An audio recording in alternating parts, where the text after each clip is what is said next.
Okay, we should be live. Hello, hello, hello. Welcome to Shamblecraft Tuesdays. It is good to see you in chat, Nola. Good to be back. I'm glad things are starting up well. Let me know how the audio is. I'm always concerned about that. Looks like someone else is having a thing going on.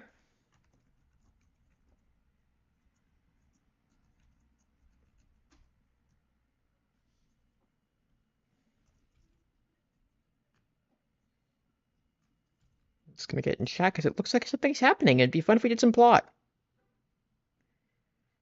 Oh, also, luckily, we're starting to stream off in an interesting situation today because I discovered something. Well, first of all, you can tell I discovered something because I have used armor now. But in other news on things I found out on the server, I found this. Unfortunately, in finding this, well, you can see.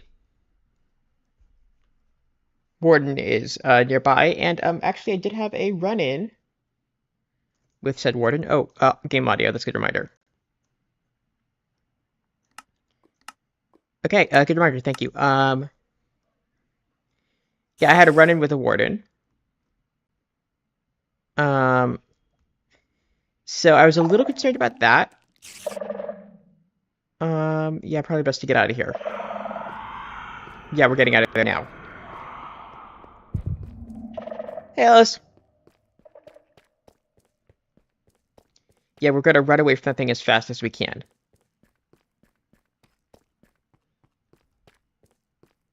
But yeah, we're still investigating it, and my goal is still to get full diamond equipment. Oh,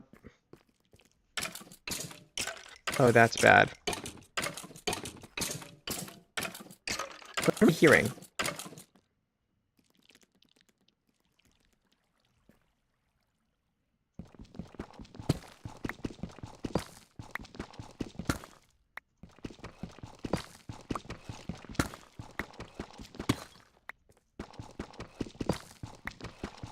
Yeah. I'm hearing something interesting, so it might as well be worth looking up here. But, yeah. We found a warden, we found diamonds. I'm still trying to get a full set of diamonds before I commit to gear or anything. Also, I've been told that, due to lag issues from, we're being asked not to go out of way to get more villagers right now, so, I'm going to have to find someone who has villagers hooked up, or, I know Shamblecraft has the bookie system. Or Bookie is a shop that is regularly open here. I would love, if Bookie opens soon, I'm be very happy to purchase my, enchantments there. But until then, I am a little worried about, the whole, lack of proper gear situation I have going on.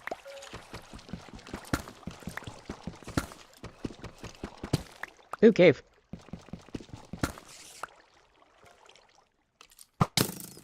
Oh. Well, that's a guy. Nope, it's not gonna go well.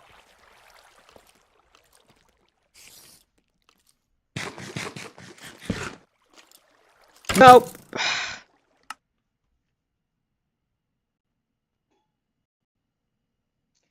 Well, that's a good start to stream. Anyway, oh yeah, I did some work on the base. A little bit off camera mining, as they say. I can't remember if I finished the walls on stream last time, but I did put in a bamboo roof. Here, free cam. You can see it here. Got a tree. Also, I redid the floor. I think the floor looks really nice the way it turned out. Yeah. I like I did the bamboo mosaic. I guess it's good they've kind of nerfed bamboo by making it slightly less mass producible.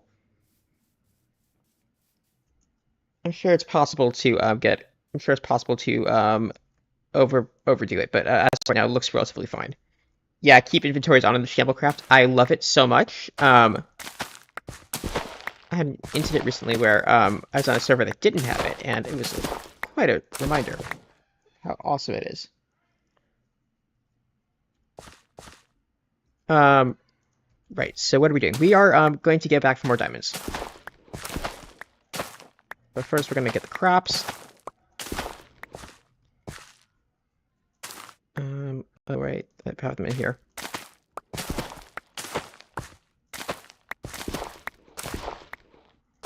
And of course, we continue our proud tradition of doing comic book recaps while we do this.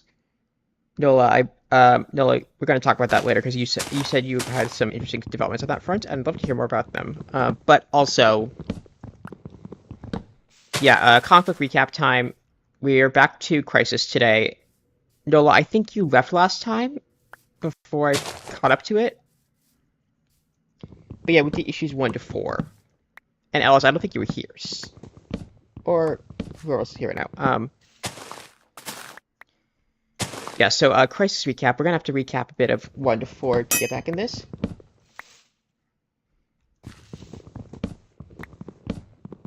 That is a fascinating statement, Nola. A second piece of toast as a...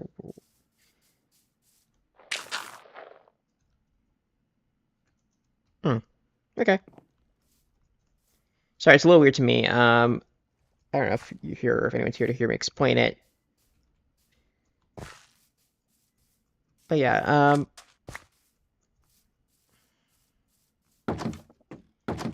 yeah, it's gonna require a lot of context to explain it, so I'm gonna wait a bit before I get into that part, but I have to do a related story about that.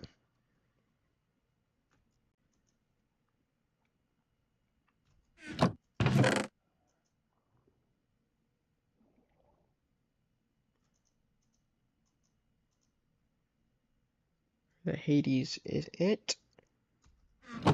You're back. Okay, so slight warning for mentions of food if that's an issue for anyone watching this later. I'll talk about it quickly. It was pointed out to me recently by a trusted source that I have a habit of eating very quickly. And when I do that, my body doesn't process that I've had enough food already. So, like, I've been trying the last couple of days to eat slower, and it is amazing how much, less I want to eat when I'm giving myself a minute. And, like, it's such a weirdly specific thing to think about. So, yeah, that's the food talk. That's the end of the food talk. Moving on.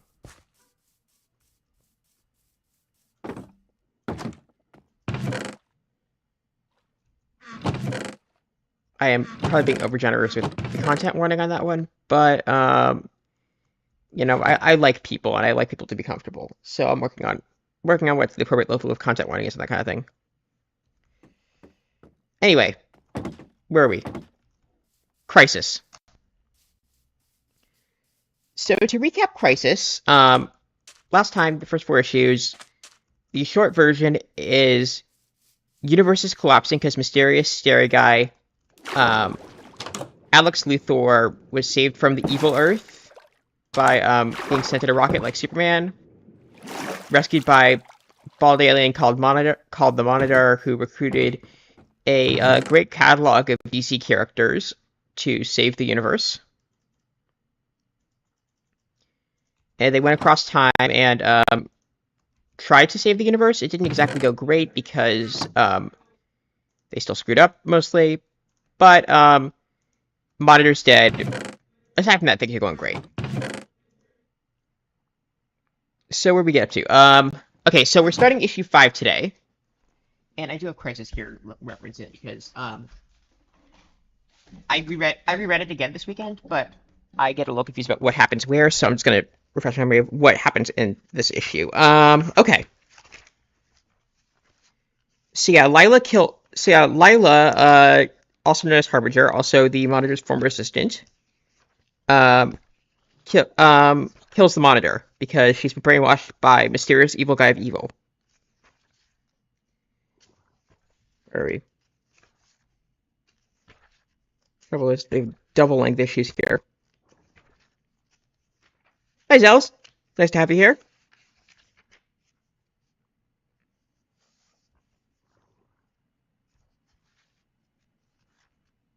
Okay, that's that.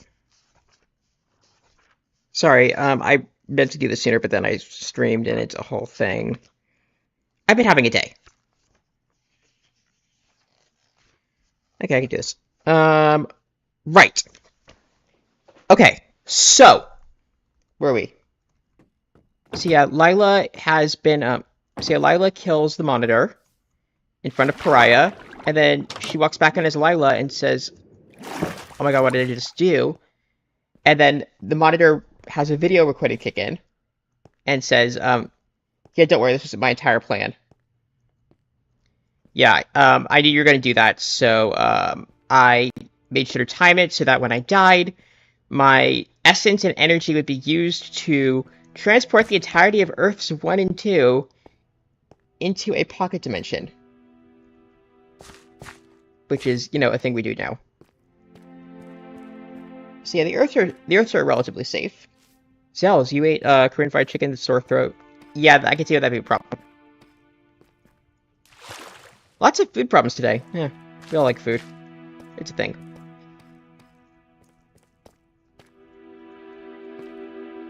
Yeah, so, we're right. Pocket Dimension. Things are relatively fine in there, except for the fact that because it's two universes sharing a small space, they start to overlap. And they start to, confuse each other. And in specific spaces, people and things start crossing over.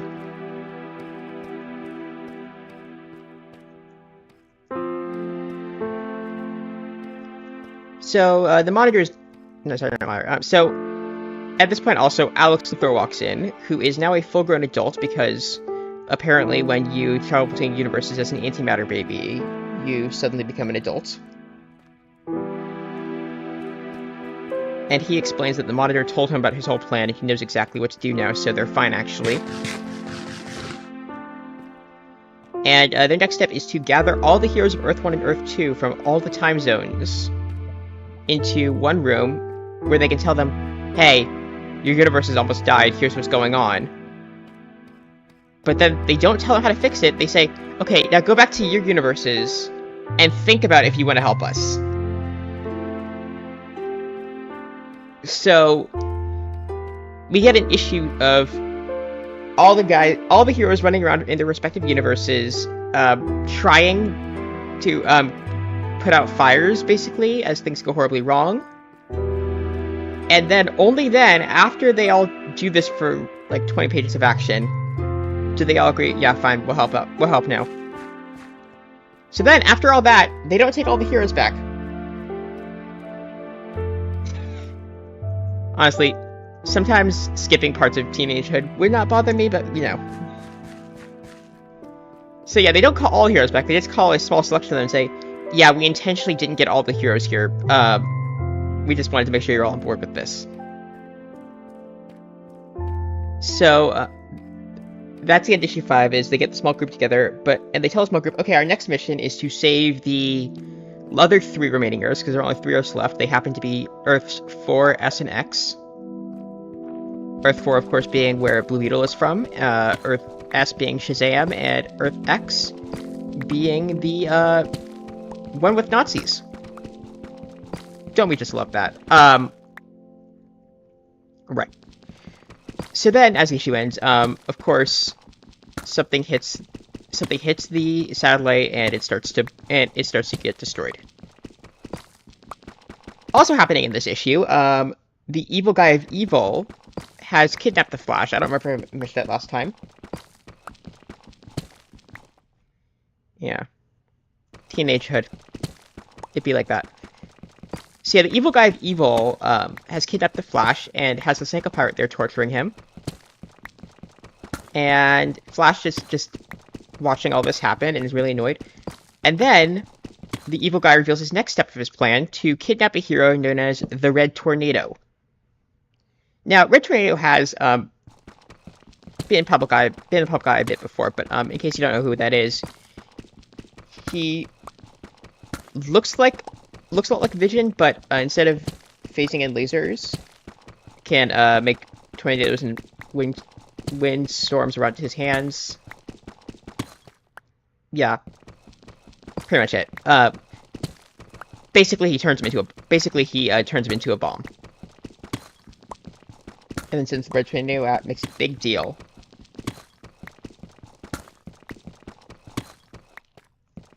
It's a big deal of how red tornado will never be the same again.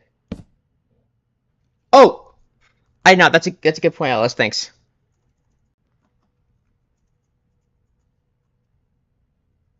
What's the command again? Thanks.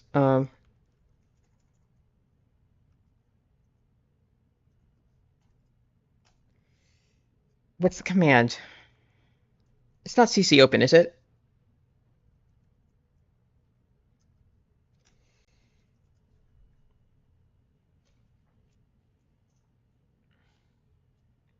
Crap. Hang on.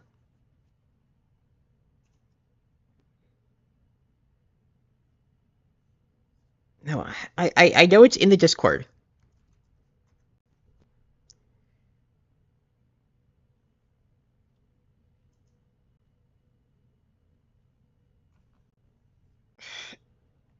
Chat says it's CC.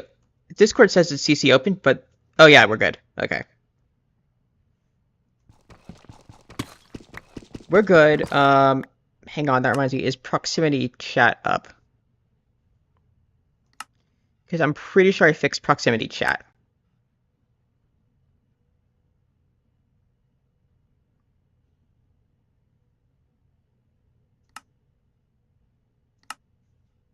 Hang on. I do have simple voice. I have simple voice chat on.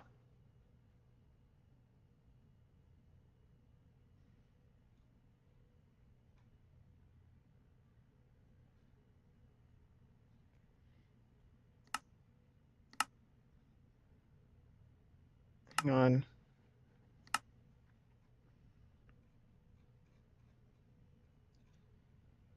Where is it?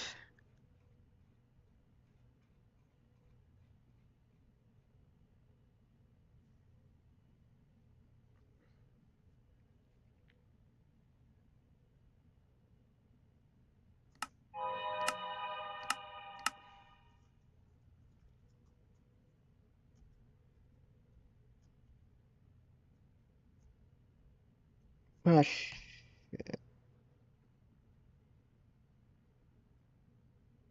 Zels, what is going on with your mouth? There seems to be a lot going on there.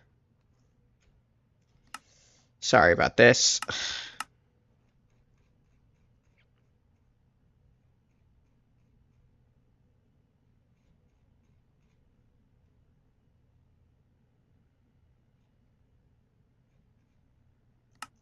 Okay, that's M. Though it's...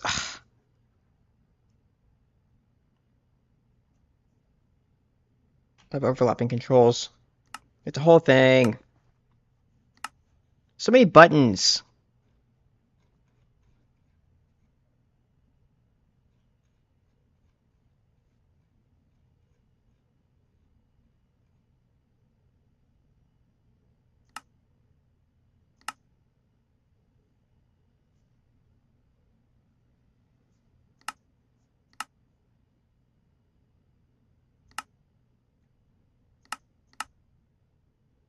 What is that?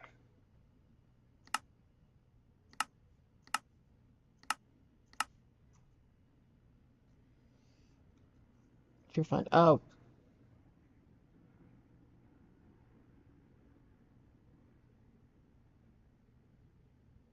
Yeah, I'm with Nola on this one.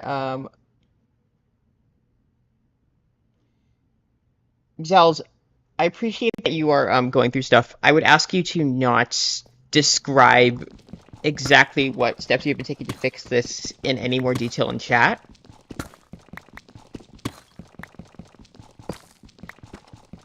You can complain about that it's bugging you, but I would ask you to not go into any more detail than the detail you've already provided.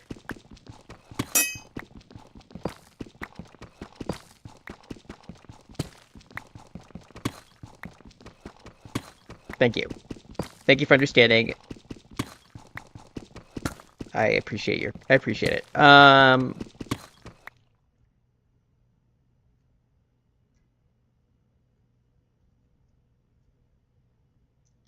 I think we're good. Okay. Worst case scenario, if someone doesn't hear us, we'll figure it out as we go. Okay, where was I? Oh yeah, Red Tornado Secret Bomb. And then the monitor sound like it's blown up, and as this is happening, the Flash finally demands to know, hey, who are you, anyway? And so, this giant guy steps out of the shadows, revealing himself to be... gasp. The Monitor. Well, he says he's the Monitor, but it's clearly not. His name's actually the Anti-Monitor, for reasons that I'm still not quite clear on. He calls himself the Monitor in text, but everyone else calls him Anti-Monitor consistently, and that is his name. And, like, everywhere except this first couple issues, he is the Anti-Monitor. And, if you look him up, his original armor is, like, really, really detailed. It's really cool. It's, like, this heavy blue armor and, like, these just generally, like, big mess of a person features. Unfortunately, that was too hard to draw, so later on they found a way to recode it, to redesign him to have a more streamlined appearance that took off and makes more sense. But, like, the original Anti-Monitor armor is pretty sick. Like, I'd recommend looking it up at some point.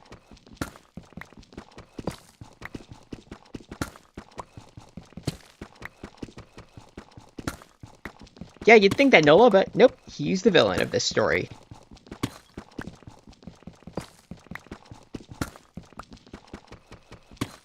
So, yeah, that's issue 5. Issue 6,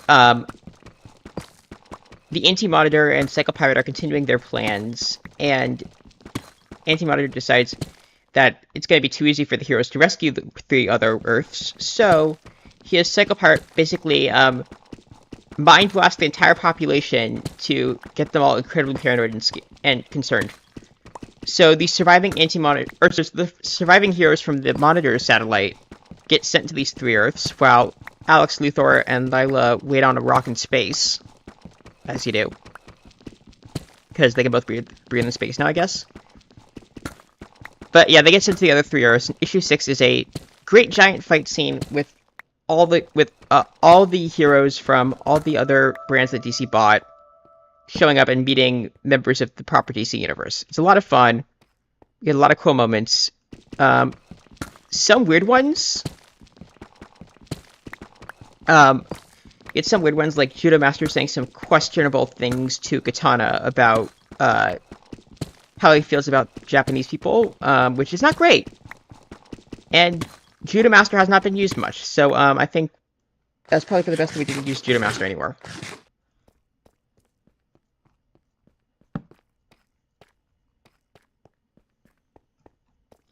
Trying to think if there's anything interesting in the fight scenes that's worth bringing up.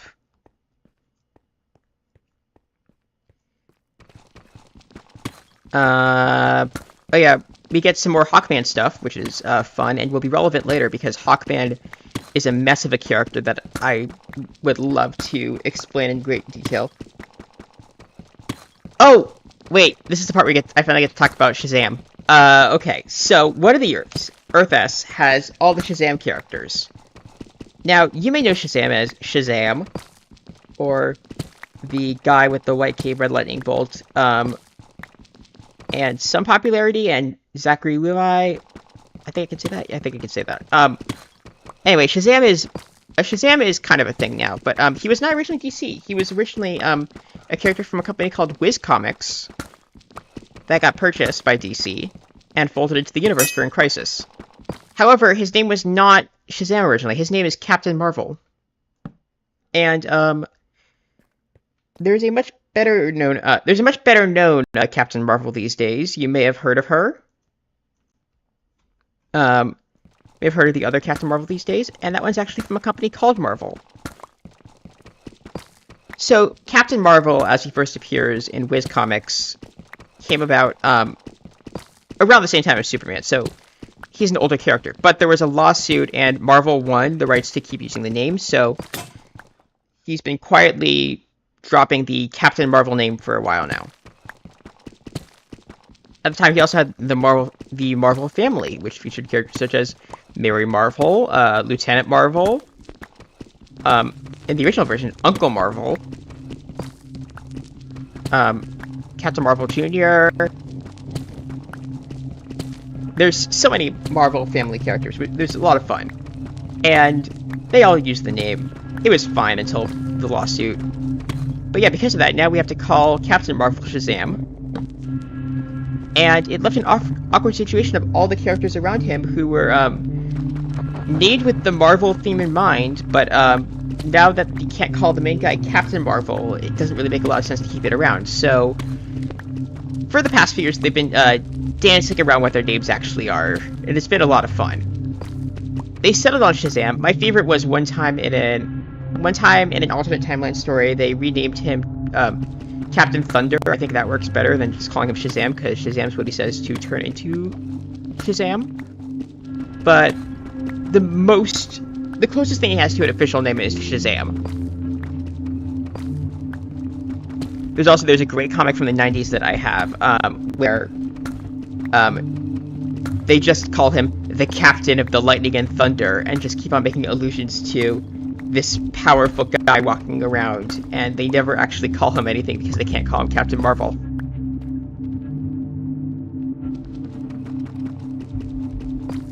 It's great. I think it's funny, and I love it. So anyway, this is an issue where Beast Boy and Black Canary fight Shazam. And they get to beat all the weird Captain Marvel characters, including a guy who existed at the time called Uncle Marvel, who was significantly older than the rest of the Shazam family. I don't know what to call them.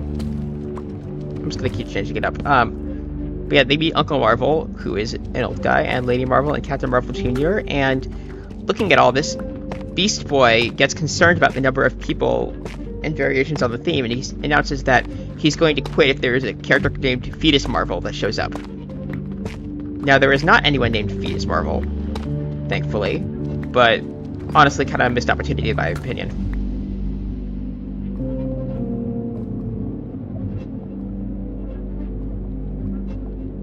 This music sounds scary. Huh.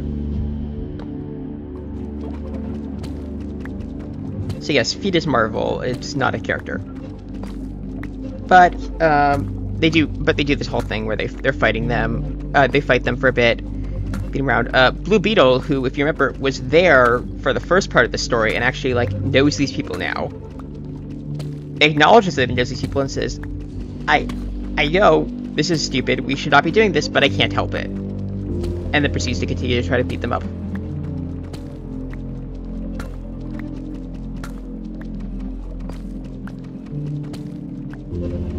Yeah, I'm a little concerned about this. I feel like it's in poor sportsmanship to, actually use free cam to just check to make sure we're not digging under anything too dangerous right now. But I am concerned.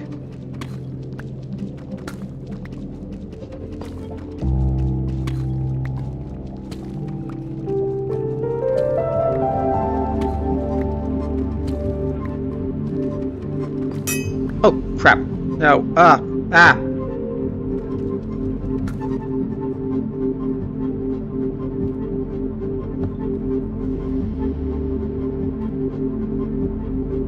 Crap. Okay, how are we gonna do this? Everything okay there, Alice?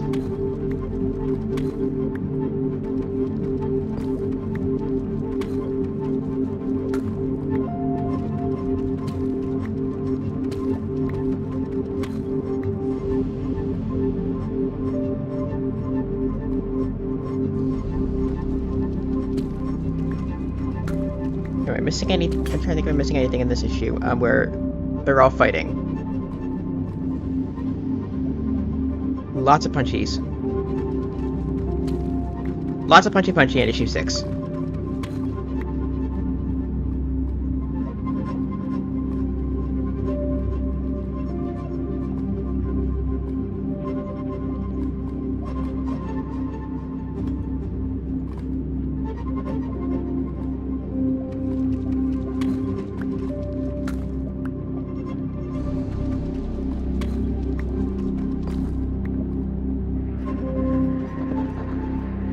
Yeah, issue 6, lots of punchy.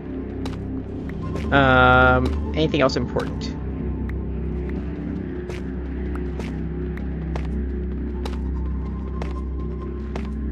I don't think so, and I'm not seeing anything in here that would indicate that this is an iron vein, so probably not worth the time to investigate it. But we're gonna light up this cave because we're good citizens.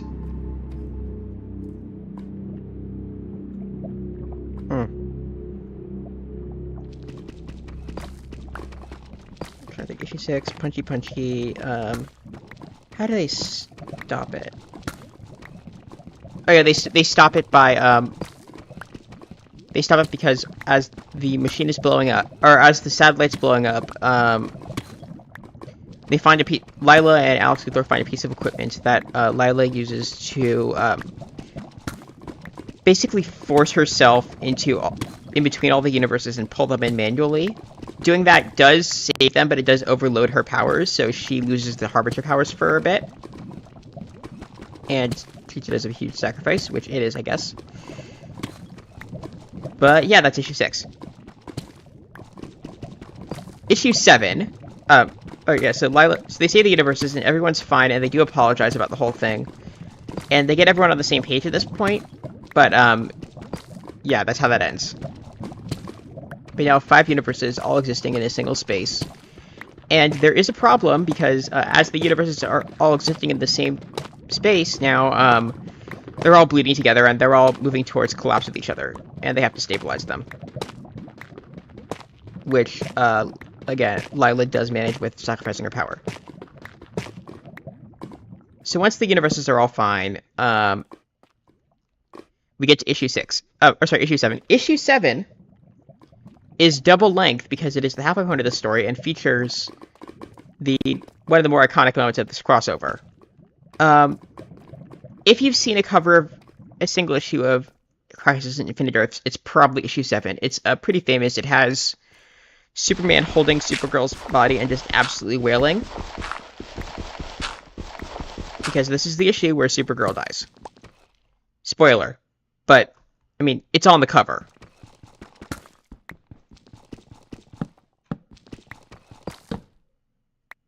Oh, I actually have never made that before. That's cool.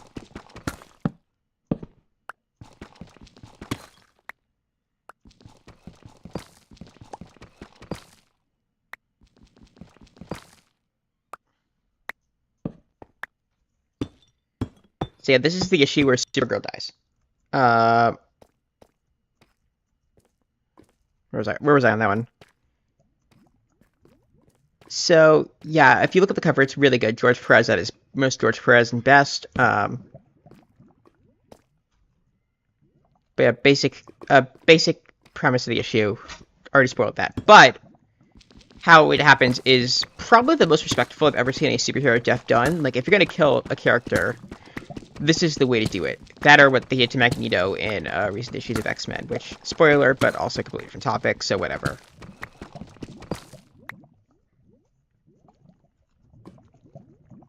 Sorry, I have to be cryptic. Where was I? Right, Supergirl dies. Cover, great. Recommend looking it up at some point. George Perez at his best. Famous issue. All that. So, the reason behind why she died, and this is part of the backstory that I was promising. Reason behind this. Exactly. What's weird about N-Sheep? So the reason that Supergirl died is because, according to multiple people at DC, there was a general concern that basically everyone had survived Krypton at this point, or the destruction of Krypton. You have Superman, who is supposed to be the last son, but also there's an entire city that lives in a bottle, and there's his cousin Supergirl, and there's like all the evil Kryptonians. Basically, they were concerned that nobody had died when Krypton blew up. So they wanted to use this opportunity to sort of cheer it back a bit.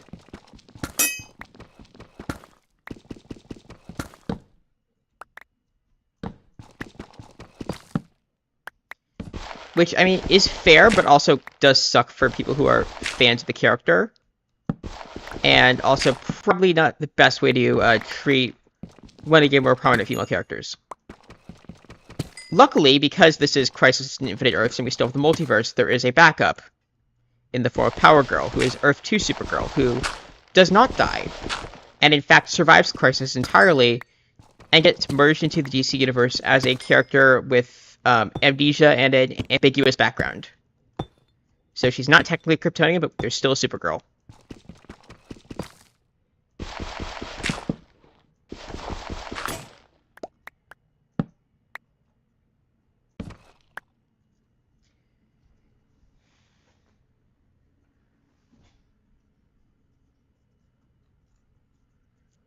So yeah, this is the issue where Supergirl is.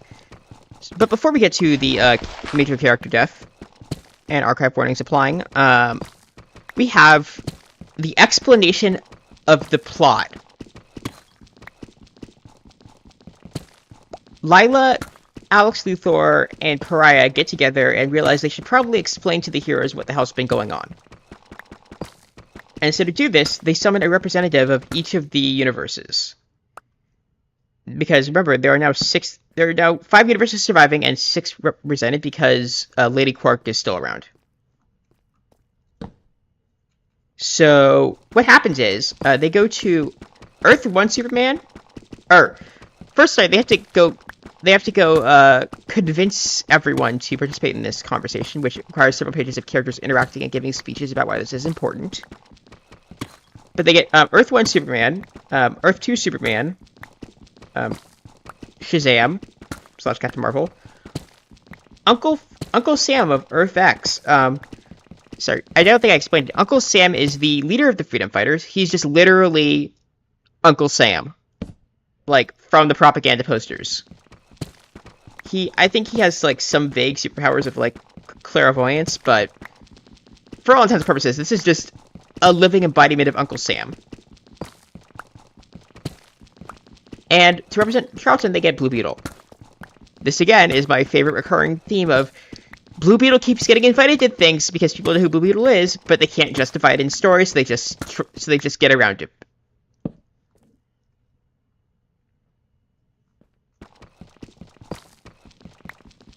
So they get the heroes here, and the conversation starts by them acknowledging why they picked the 5 they picked. Superman of Earth 1 because he is the most powerful superhero alive right now. Diamonds!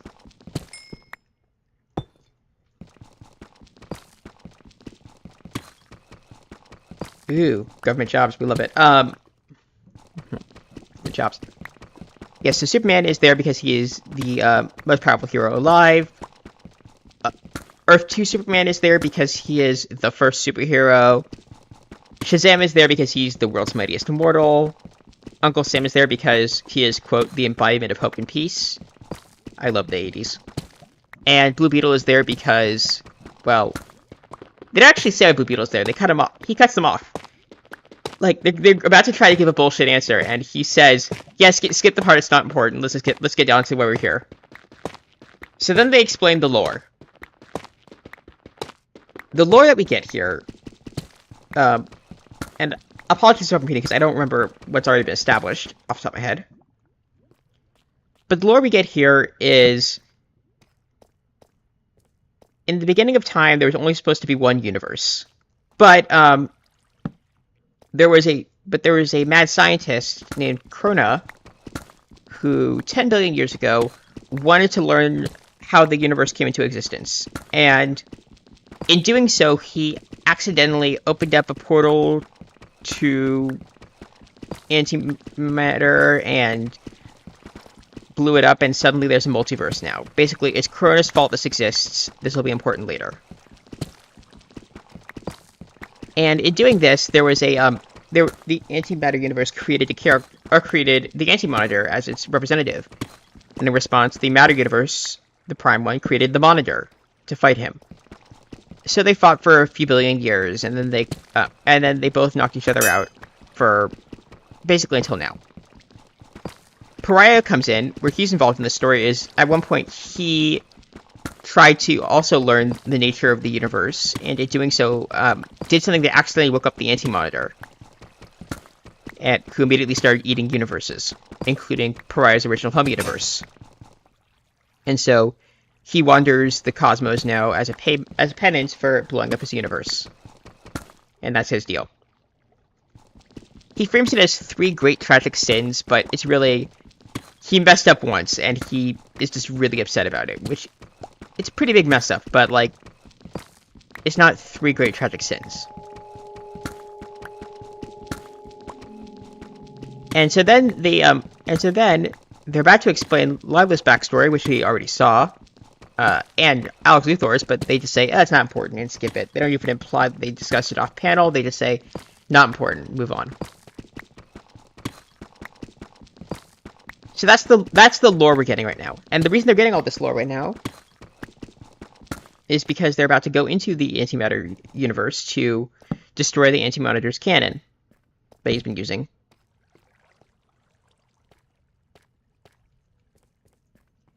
So, to get this to work, they decide to get all the superheroes who can fly and work in space together from all the universe. And it's really cool, actually, to just get all these characters in one place. Why am I digging up?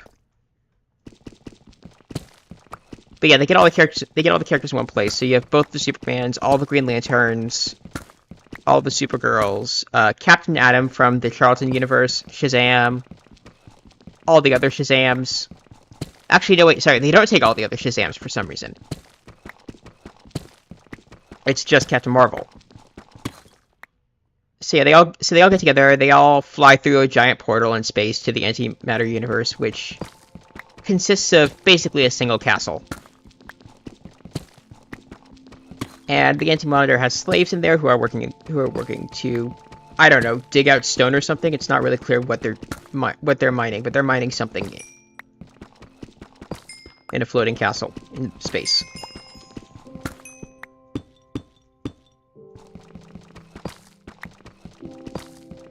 So they do that. So they're doing that. They attack. It's a good fight because it's the antimatter universe, so they're able to justify all kinds of things going wrong, like Superman can actually take damage, Firestorm's powers don't work properly, he usually works by changing molecules, and he can't do that here because it's antimatter. Captain Atom, whose power is based on atomic energy, also suffers a bit. However, 3 characters make it through the whole main gauntlet while everyone else is just punching at the gates. Earth 1 Superman, Earth 1 Supergirl, and Dr. Light. If you don't remember Dr. Light from last time, she was created by the Monitor after Cycle Power got kidnapped as a backup plan. And now she speaks English through the power of translation magic. They work at the slavery factory, basically. But yeah, Dr. Light makes it through with the Superman and woman, or Superman and girl of Earth 1. And they get to the room where the Anti-Monitor is being evil and doing evil things. And they start fighting him. They manage to severely damage the machine, but the Anti-Monitor is really pissed, so he basically starts wailing on Supergirl. Or sorry, no, he wails on Superman. Supergirl tags him out and has Dr. Light take him to safety, but in the process gets stuck fighting him.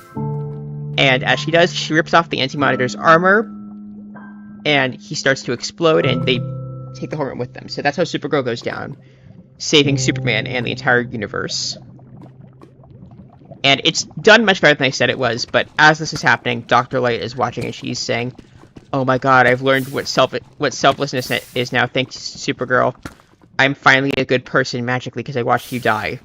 And it's weird. Like, the whole Dr. Light thing. I think I said this last time, that they keep saying throughout the story that when they met Dr. Light, she was clearly a villain. But I think it might just be a case of woman written aggressively in the 80s. But they say she's learning to be a hero, and nothing changes except for the fact that she now says, "Oh, I learned empathy from watching Supergirl."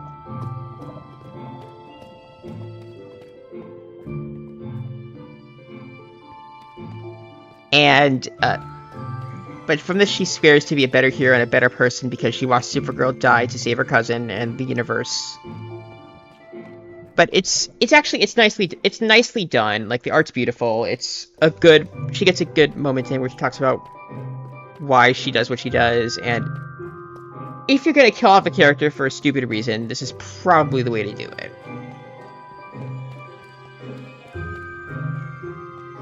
But yeah, that's how Supergirl dies. They have her funeral on the next page, and it's actually funny because at this point in their comics, they're writing the Daily Planet as a TV station instead of a newspaper. This, by the way, also changed during Crisis. They reversed it afterwards, but at the time, Clark Kent was working as a TV anchor, so they have a shot of him trying to report the news that Supergirl died from a TV desk, and everyone at the studio is noticing he's really upset about this. But they don't put it together because no one can ever figure out Clark Kent is Superman. And it's a nice funeral. Batgirl gives a speech about how much she loves Supergirl and how heroic she is. And then at the end, we get a private ceremony with Superman at the Fortress of Solitude carrying her off into space for a Viking funeral. I think. It's not quite stated if it's a Viking funeral, but he does carry her body off into space, and I don't know what he'd be doing with her body in space other than Viking funeral.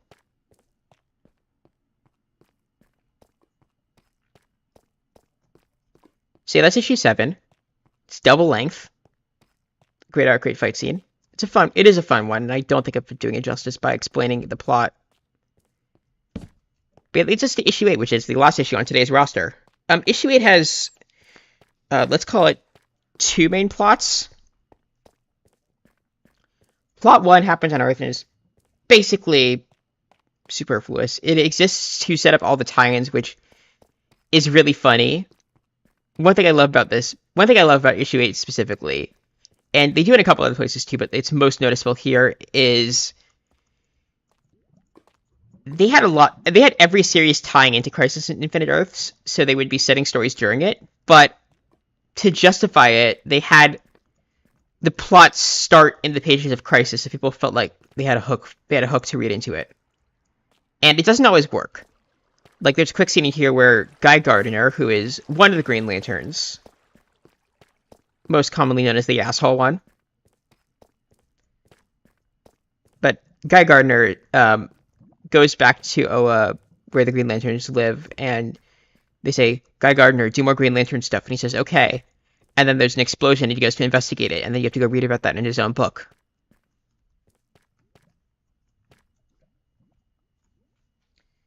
But there's a lot of that, and the B plot of this issue, and I'm calling it the B plot because the A plot, well, you'll see. But the B plot of this issue is dealing with the Red Tornado stuff. So Red Tornado got blown up as a Trojan horse on the Heroes last time. And now they've got a random bunch of people trying to reassemble him, including John Stewart, a different Green Lantern. Let's see. They have John Stewart. You know what? I'll just take the easy way back. They have John Stewart. They have T.O. Morrow, who invented the Red Tornado. By the way, yes, his name is T.O. Morrow. Sorry, spelled T.O. Morrow, not T.O. like grandpa, but like uncle. Sorry, but yes, his name is T.O. Morrow because that's what you want to name your evil scientists. They have Cyborg, they have Firestorm, and they have Firehawk. Firehawk was dating Firestorm at the time, and if I'm not mistaken, still it. No, actually, I don't think it's true anymore. But Firehawk's deal is she is on fire and flies while being on fire, like Human Torch. She's fine as a character.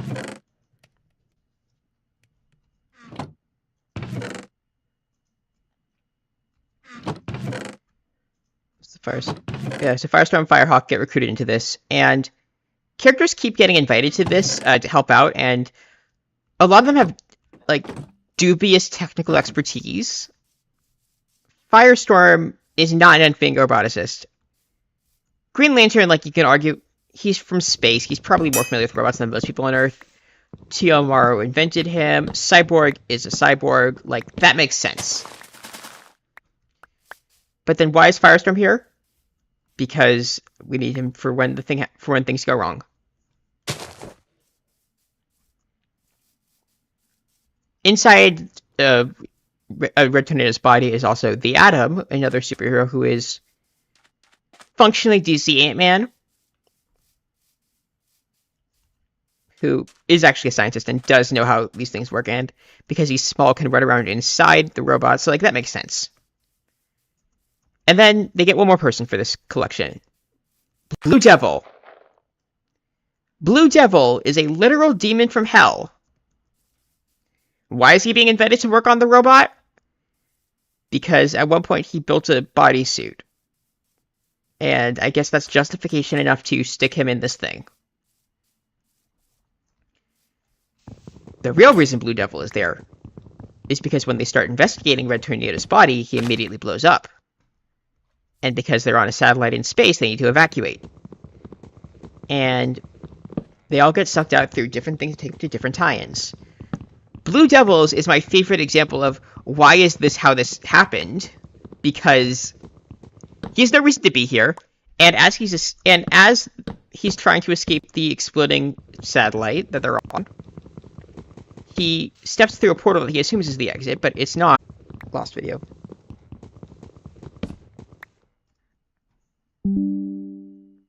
Sorry, lost video for a second. Don't know what happened there. Yeah, Blue Devil, for no reason at all, is being sucked into a completely unrelated crossover through a thing he doesn't have a reason to be in. It's just funny to be.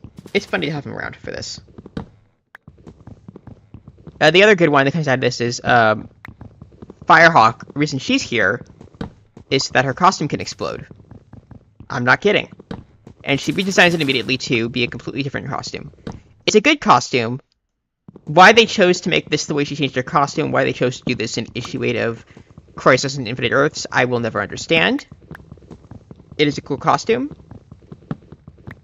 But why they chose to do it this way, I do not know. It is the funniest plot cul-de-sac in this whole comic. Yeah, I hate it when clothes explode, too. Clothing exploding is never fun. So yeah, Alright, so that's the B plot of the issue, is getting all these characters off into their tie-ins. The A plot of the issue is the Flash, who is sitting in captivity on the Anti-Monitor's castle, which survived the explosion, mostly, except for that one room where the important stuff was. And Psychopowder is there, and he comes into Flash and says, "Hey, I know I've been, like, torturing you for basically this entire event, but I'm kind of getting worried about this whole Anti-Monitor thing. Like, maybe went over my head. Can you help me get out of here?" And as soon as he says this, the Anti-Monitor steps out of the shadows and says, "I heard all of that. The only reason I have not killed you yet is because it'd be really annoying to find a new person to replace you for this job." Also, this is where we get the Anti-Monitor's redesign, which is the one that people go with. It's fine. It's a good costume. I like the old one better. The old one is creepier, but it does look like it's a pain in the ass to draw.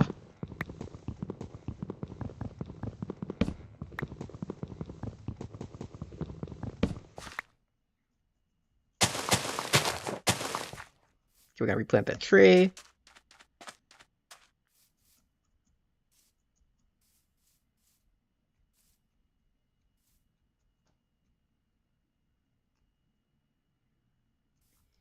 Yeah, that's a good point. Is if you want a new outfit, you can't just change clothes. It's fine to do that at home. You don't need to do it in a dramatic explosion.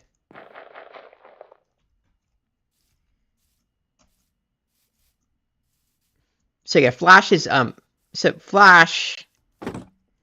being trapped by the Anti-Monitor, and Flash being trapped. Anti-Monitor is getting annoyed with Psychopirate, so he leaves after being evil for a bit more time. And then Psychopirate goes back to being an idiot and tormenting the Flash, who breaks out of his prison in a great line where he screams, "Eat Jello."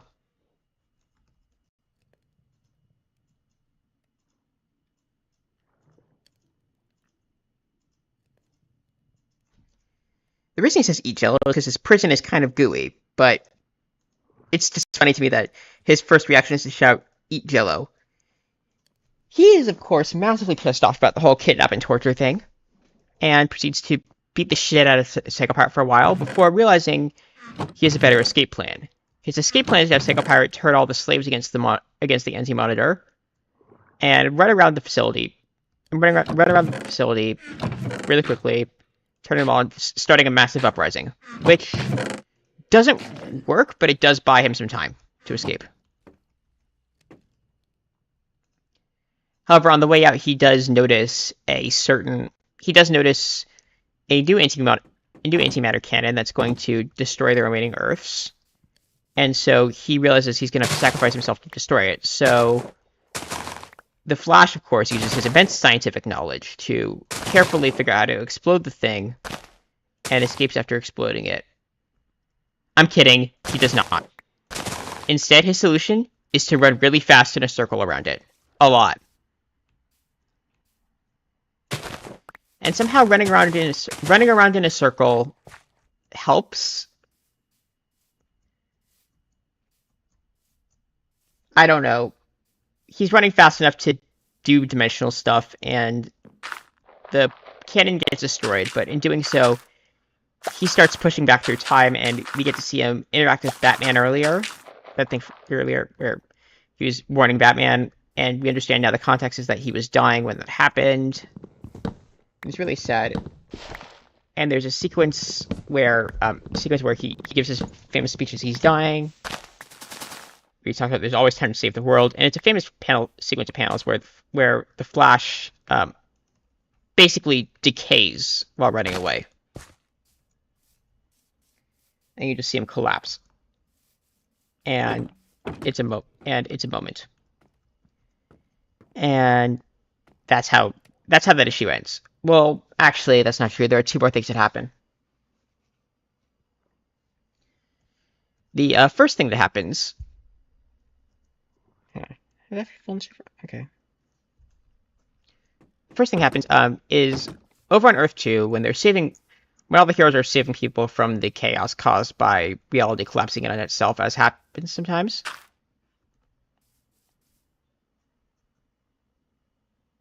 Do we not sleep?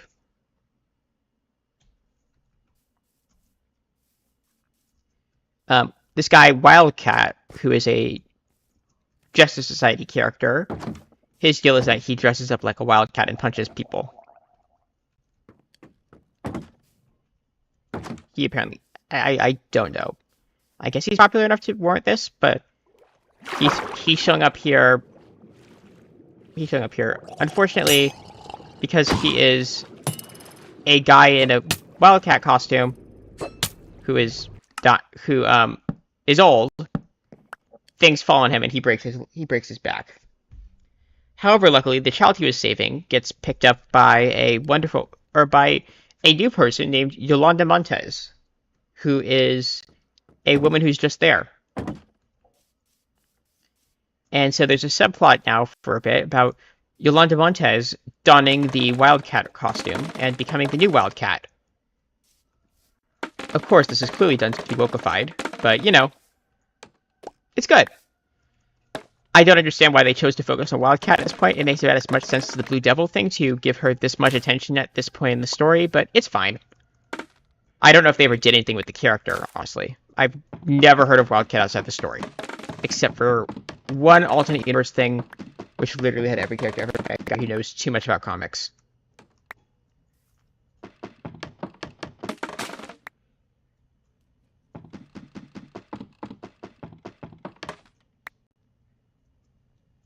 But yeah, there's a subplot about the new Wildcat, which I'm sure everyone is just fascinated by. Because we all love that classic DC character that literally everyone is begging for. Like, it's a miracle James Gunn has not announced Wildcat for his new DC Cinematic Universe already. People want to know where Wildcat is.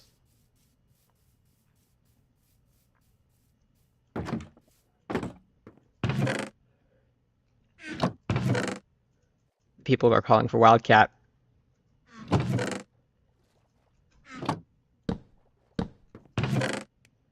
Thought I misplaced something. I think we're good to go back underground. Are we? No, I want to do thing.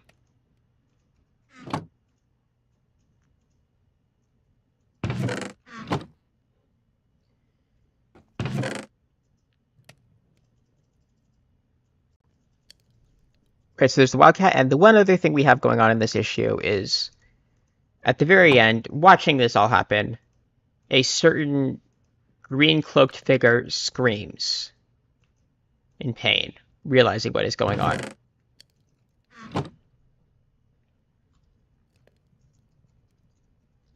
This man screaming is known as... Oh, I'm getting... No, I don't want Siri. Stop. Stop, Siri. No. Okay. Yeah, so this guy is the Spectre. The Spectre is a great character in DC history and very important to the rest of the story, so I'll probably explain him now. The Spectre is God's vengeance. He works for God. That is his thing, actually. There is no other way to explain it. He works for Christian God as his angel of vengeance, running around punishing sinners and wrongdoers. Because Christian God is real enough in the DC universe to have this. And so is every other god, but the Spectre works for the Christian one.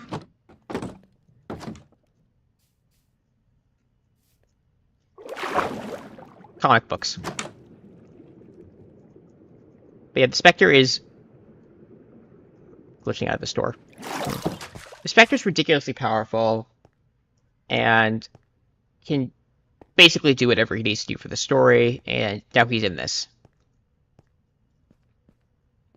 And so the last thing we see in issue 8 is the Spectre screaming in pain as the 5 universes are all under attack from a mysterious enemy. And that is the middle part of Crisis on Infinite Earths. Next time we will conclude the story with issues 9 to 12, which have the dramatic conclusion to the arc. It's all very exciting, fun. But yes, this issue, we got to meet some wonderful new characters. Like Blue Beetle, the most important hero ever, who no one knows why he's there. Or all the other Shazams. But yeah, that's just part of the recap. Any questions? There will be on the test.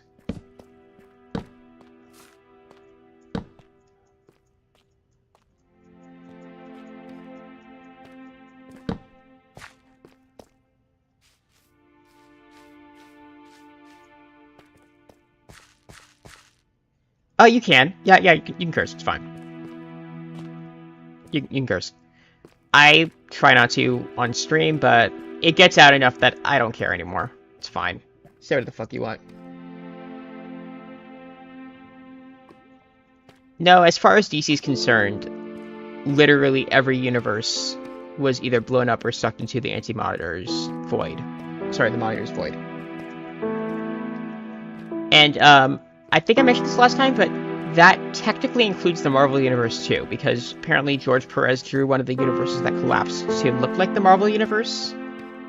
I have not been able to independently confirm this, though, so take that with a grain of salt.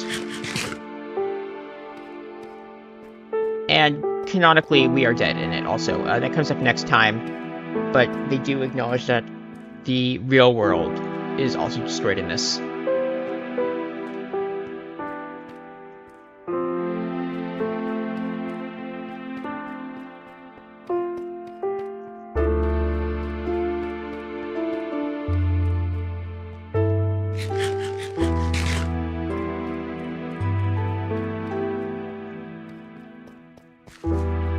Marvel Universe getting blown up at this is probably a mercy kill if you've read a lot of the 90s Marvel comics.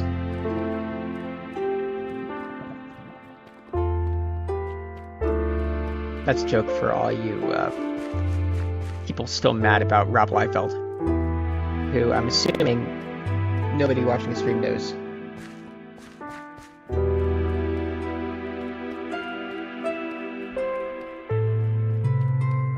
Yeah, Liefeld is an infamous comic creator. I recommend asking someone else who's actually read more Liefeld. I just know him by reputation as a bad artist who is too fond of guns and muscles. And also one time Marvel farmed out basically their entire production line to him for no good reason.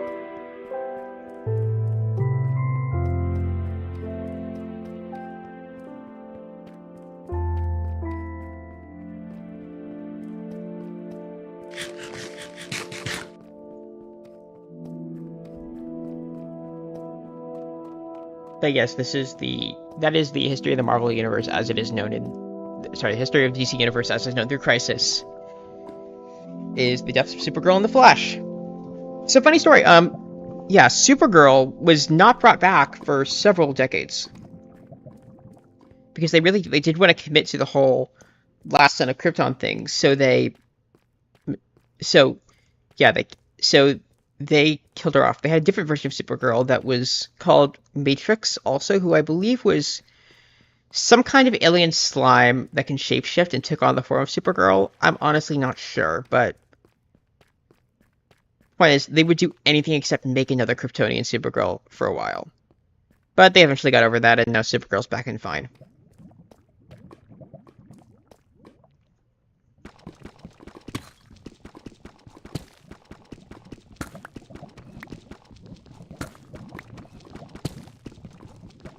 Oh, other comic book news. I guess it's adjacent comic book news.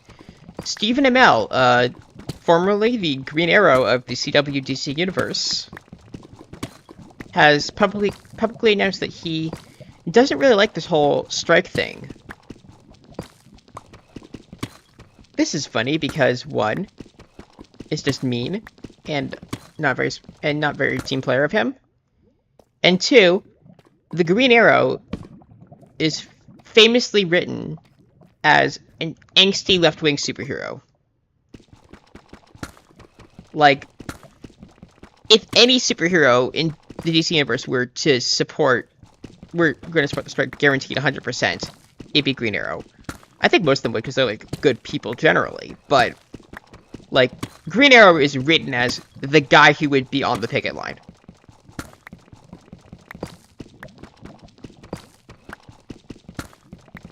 So Stephen Amell coming out and saying this is fun for everyone. Also, funny story about that is my friend got a picture with him at the con he said this at a couple hours before he said it. So they sent me the photo. I said, "Oh, cool." And then immediately after that, we find out that Stephen Amell is not the kind of person you want to be in photos with right now.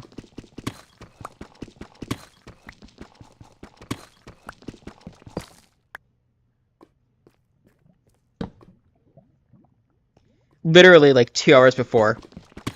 Like, I get this photo from them, and then a couple hours later, I see it. Somebody sends me something about it, and I pass it on to them. Like, well, that went great.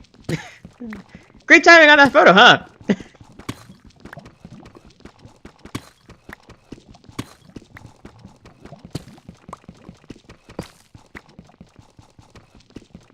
I'm still trying to get confirmation if they were actually in the room when he said it, because I think that'd be even funnier.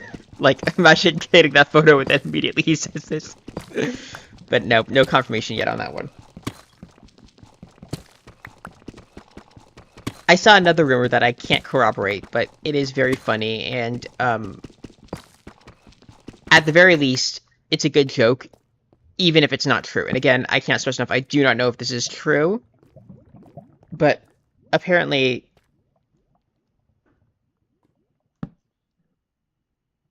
Okay, that'd be badass. I will communicate that's the thing they should have done. Was it?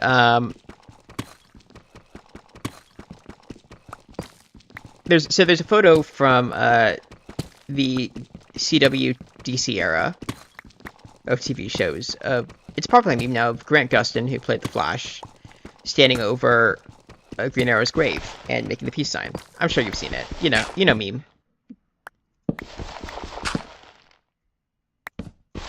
And apparently, Stephen Amell hates the photo. This I have been able to confirm. Is he a couple years ago, when it was circulating on Twitter or something, back when there was a Twitter. And he apparently directly told the people making the meme to fuck off. That is a direct quote from him. And I have not been able to confirm this.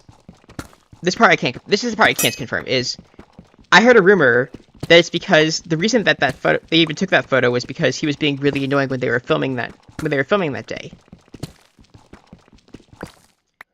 So everyone was really frustrated with him, and as a way to vent, the whole cast got together and started taking photos over his character's grave.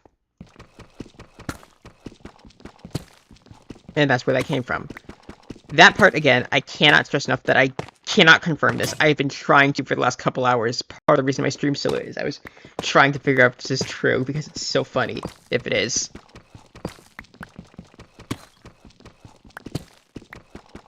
I want it to be true, though.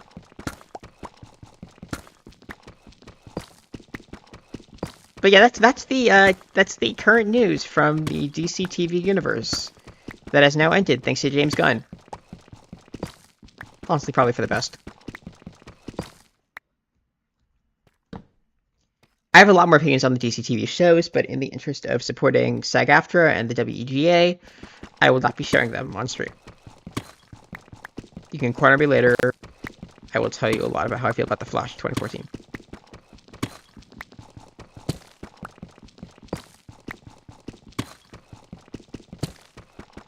So yeah, that's the comic news for today. Oh, other news, stuff getting stupid in... Sorry, other news on the Marvel side, stuff getting stupid in X-Men.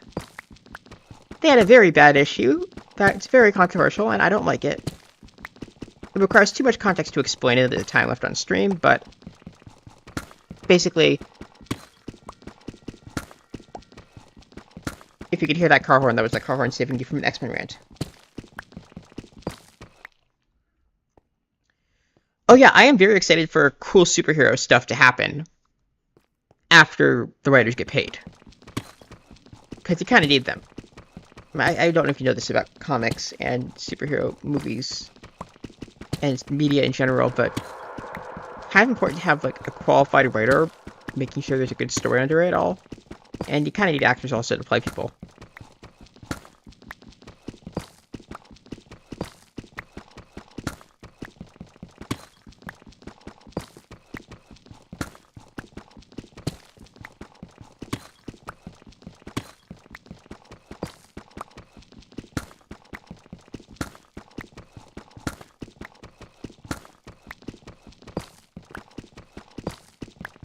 But yeah, that's that. X-Men I am mad about. That is that on the comic front. Thank you for bearing with me during this. You have many choices in where to stream, and you seem to have chosen incorrectly, so here we are.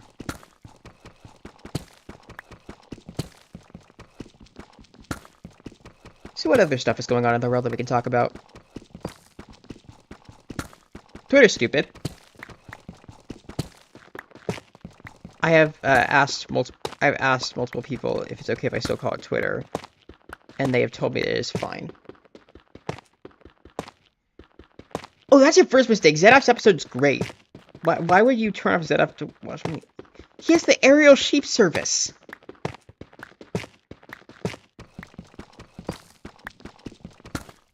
Yeah, seriously, no, I can't bump Zedaf. However, I'm going to take that as quite a part that I have successfully bumped Zedaf now, so,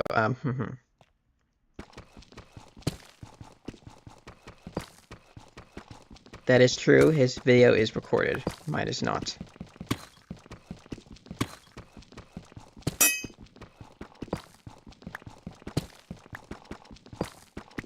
Yeah, Zedaf's episode is great. I think I've watched 3 Hermits today. Watched Zed, Joe, and Grian. Favorite is definitely Zed for today. Like, that is some quality stuff right there. Actually, I tried to explain Shamblecraft to my mom once by showing her a ZF episode, because I figured it would make the most sense, because he's weird as hell, but also, he explains what he's doing really well. I think if you're going to show a Minecraft video to someone who doesn't understand Minecraft, ZF's probably your safest bet, because he does explain what he's doing particularly well. So I showed her the Creeper Symphony episode from a few weeks ago, and she and my mother's reaction was to compare it to Jackass, which I think is flattering. And she said she understood why I liked it. She couldn't sit through it herself, but she does understand the concept.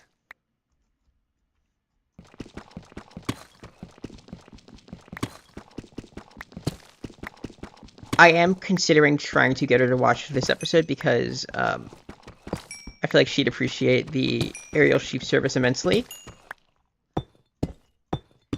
But I don't know if I'm going to go through with that yet.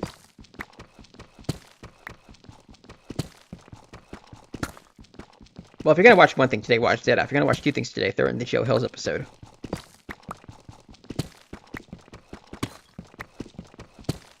And you're here for some reason, so I guess three things.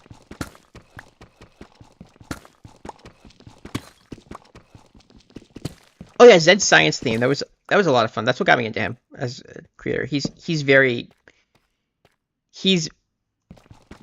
entertaining in a specific way, and it is self-contained. And one thing that he does, I think that a lot of other hermits don't do, because they're more tied into the overall storyline, is he is very good about having a reason behind every episode to come out. He doesn't just release filler episodes to be part of whatever's going on in the moment. When Zed drops an episode, it's because he's done a thing, and you're going to see the thing all the way through. You know, I've heard that from a lot of people. Like, it is interesting to me how much of this fandom has emerged in the past couple of years. I started watching at the tail end of Season 7. I believe my first episode was towards the end of the Turf War. I watched Mumbo build a tunnel bore. And then I didn't watch for several months. I came back at the end of the season and gradually got exposed to people outwards from Mumbo.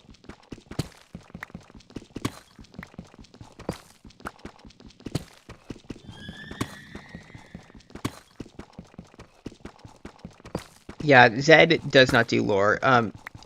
It's said on Tumblr that the joke is he's allergic to it. But he very much does his own thing.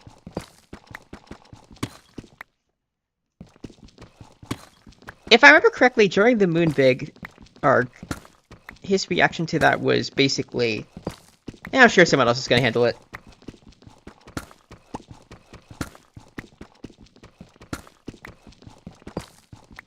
Also, other favorite time that Zedaf patently refused to ignore all the stuff happening around him was during the Empire's crossover, when, with zero explanation, he has pixel rifts just show up for his advancement. I don't think he says the word Empires in that video. He just suddenly has 14 new people in his video.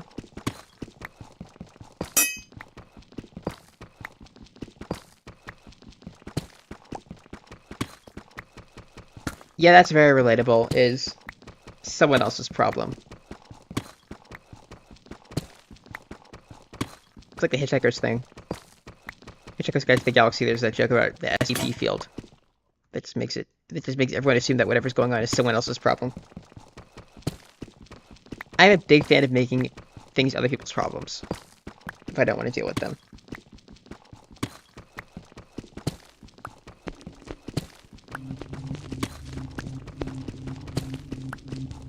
Honestly, me with most finance stuff is I just don't like it. I don't like it enough to justify spending time on it. Like, I'll do the stuff I have to do. Like, stay human and functional in society. But, like, as much as I love politics, economic policy is a whole thing.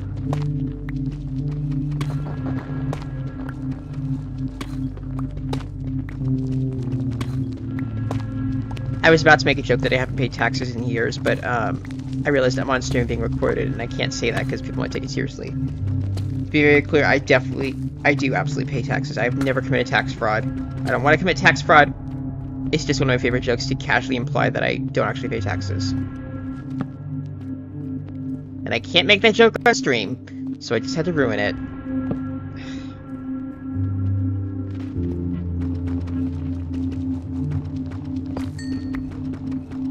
I'm looking forward now. I'm gonna have to find the lore reason in some server I do eventually to make a character that doesn't pay taxes as a joke.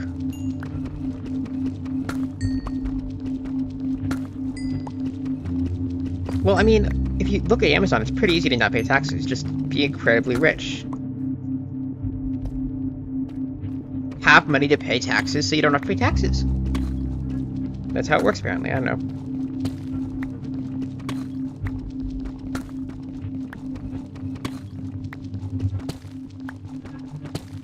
What Google pays in taxes? I don't know. I know Amazon didn't pay taxes for a while. That was a thing. I don't know what Google does and does not pay. Yeah, great idea. Just go to the money store. I'm sure it's a great, easy thing. It's the thing my grandfather quotes all the time is, I've never seen it, but apparently there was an SNL bit from before my time where Steve Martin was hosting, and he gave a talk on how to get $1 million quickly. Step 1 is get $1 million.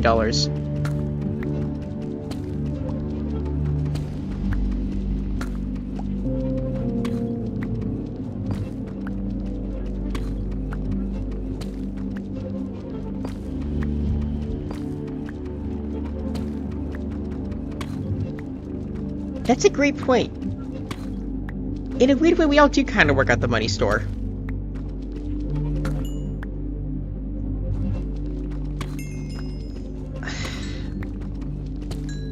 I think you can argue that, but also, like, there are jobs that are more specifically tied to physically producing money. Like, if you work at the US Mint, I guess, isn't that an argument that you work at more of the money store than you do if you do a different job that doesn't directly involve making physical money?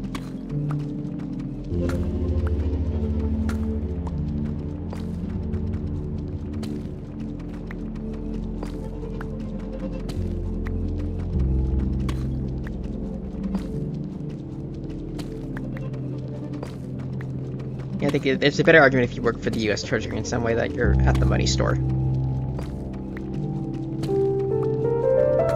Oh, that's a good point. I hadn't thought about that.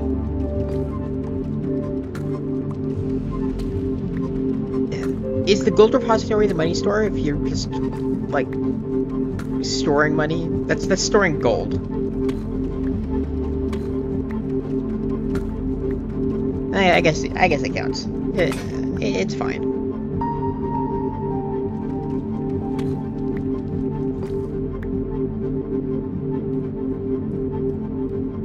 Money to me is so weird. Like, as a society at some point, as a species, we collectively decided, okay, here's how we're going to market value. And everyone seems okay with it at some point. And at this point, like, the markers of value are worth more to people than things you can actually get with them. Like, it is a weird way to build society. It's not like anything we can do about it. I mean, that's how we hold value and don't have to carry around tubs of grain everywhere to make fair trades, but money.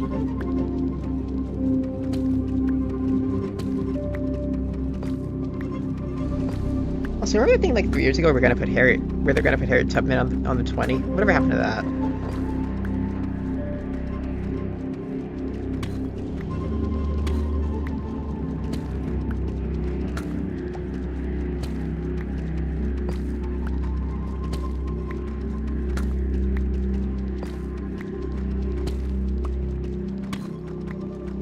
That's the thing is we all have to buy into it at this point. There's not really a way to not do money.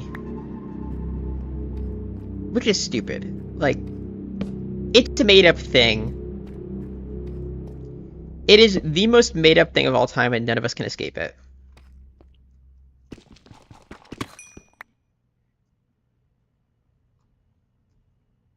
Oh, those exist? So cool. I feel like that can't possibly be legal to use, but cool in concept at least.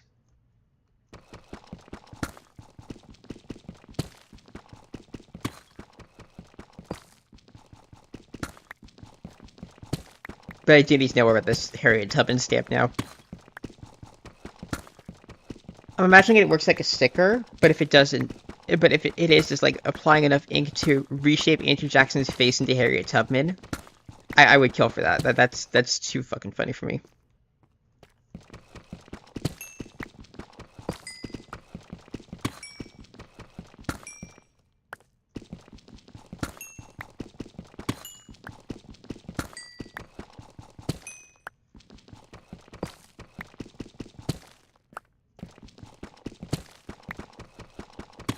What is going on in the shopping district? I have to check that out later.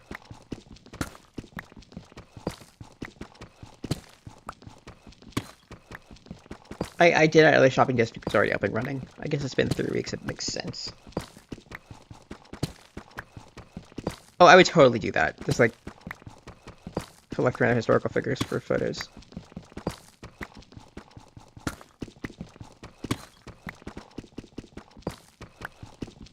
Hang on a second. Isn't cash just trading cards? It's literally just trading cards. Oh my god, we built society around trading cards. We're such dorks.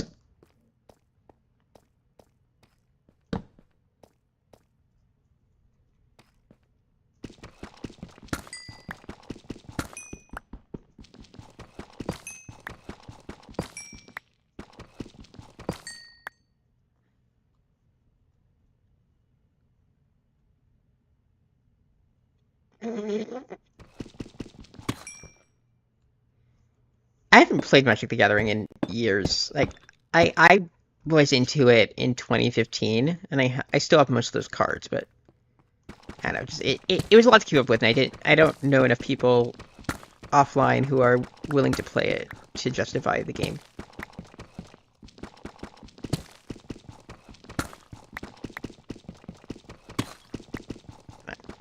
I do wish I knew more people offline to do that kind of thing, because it's a thing I would like to be a fan of.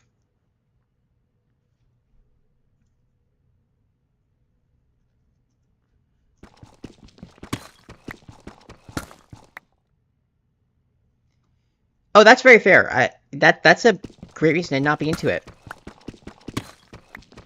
Is not getting sucked into it.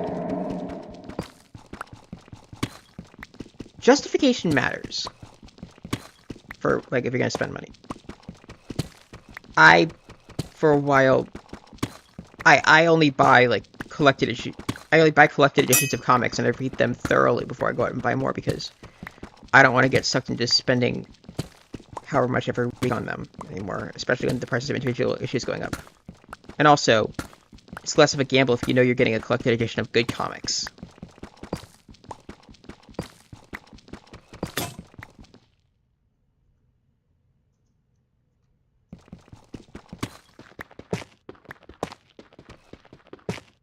Yeah. That's why I have all my cards from 2015, it's the one season where I had cards that worked. I'm not replacing them. I do need to get into more board games, actually. It just, again, people to play them with. It's a huge problem. No, I feel like we can talk about this tomorrow. We can talk about this tomorrow whenever we actually get on the phone, because I would love to just, like, catch up with you on that stuff.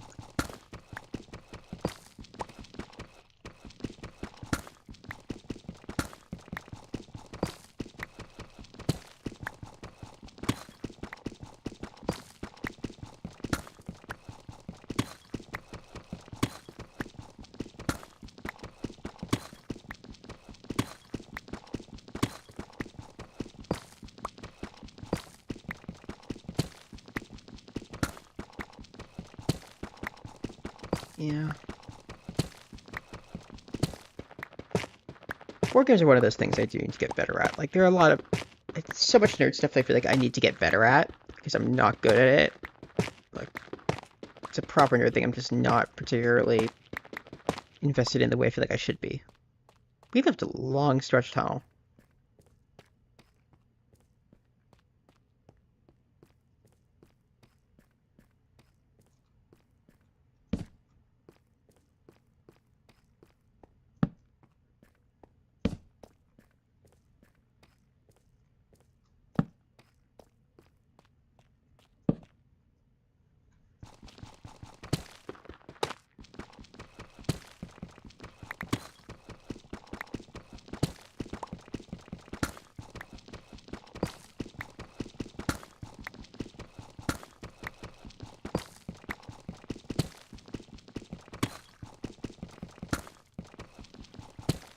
Yay. How are we doing on diamonds? Let's. Oh, we uncovered some. Oh, there's a vein. Nice. Nice collection. We have 6 diamonds in the inventory now. I believe it takes us up to 33 total, which is good. I think usually I go for 36 as a first round of diamonds. Once we do that, next time we can go to the Nether in the end.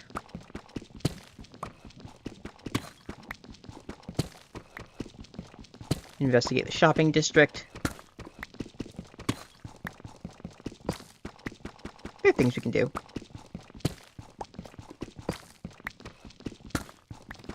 I'm gonna finish up this pickaxe, though.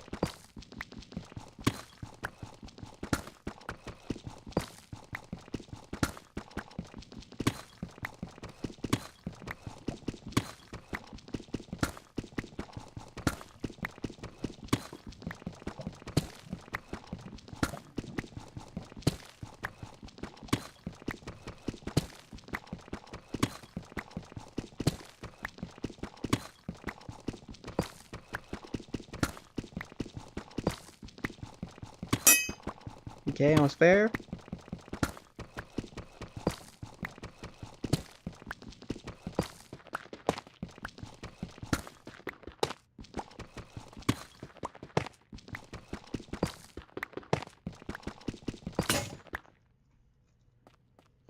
Okay, we have finished up the tunnel.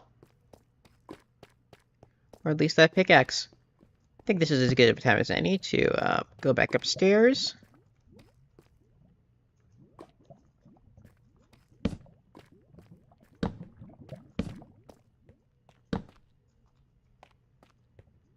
Let's do that. Let's go back upstairs. Let's look at our haul for this episode. Figure out how we're doing.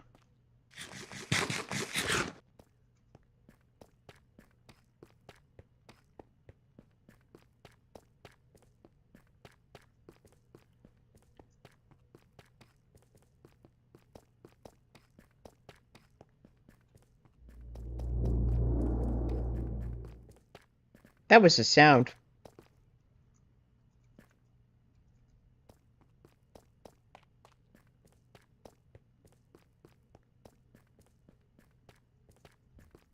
I appreciate, by the way, that the golden boots have been almost completely destroyed before I even set foot in the Nether.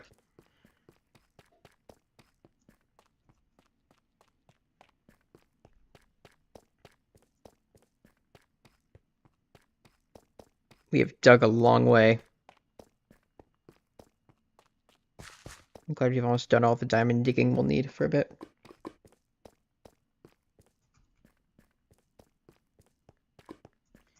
Oh, I guess we do need more diamonds for the... Oh god, no, it's the templates. Oh god, that's gonna be a thing. It's now we need to get more diamonds.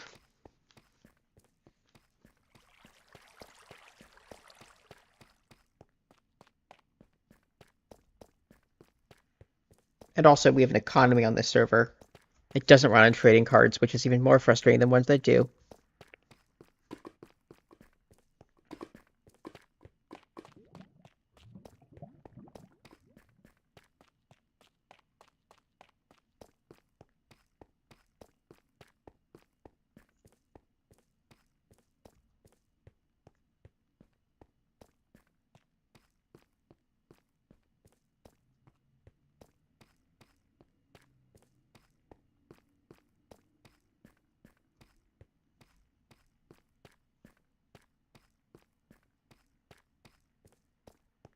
It'd take a while to walk back.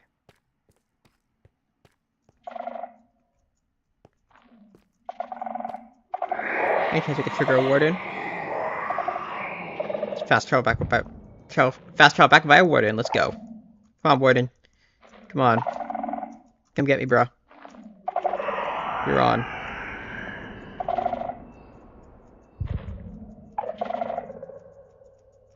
Come and get me. You know you want to. Come on, warden.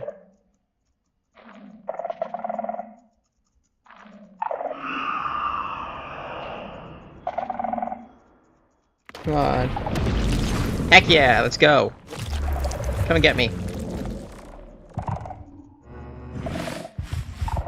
Wide open.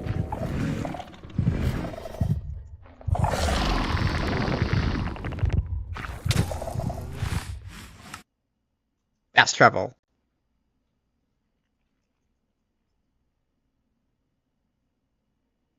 Okay, let's look at our diamond haul. 29 diamonds, not bad. We need 7 more to get what I would consider a safe amount to start with for tools and stuff. But hey, pretty good haul today. Let's offload the rest of this. We got a nice supply of everything else. I'm still debating exactly how I want to proceed from here. I think I'm definitely going to go... No, stop. No, I don't want to... Carrot.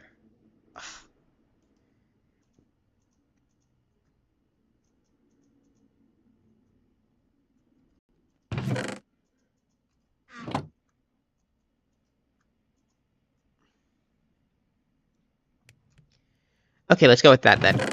Okay. Gear coming up. Base looking lovely as ever. Next time, you get 7 more diamonds and go to hell. This has been a lovely stream. Thanks for stopping by. Hope you all enjoyed the show. Hope you're all excited as I am to keep going on this comic book rant thing, because I'm enjoying it. I hope you're all enjoying it. Let me know if you are. If you're not, let me know and I can write out something else. We'll see how it goes. Anywho, this has been George997. I have been your streamer tonight, and it's been lovely chatting with all of you. And now, I bid you adieu.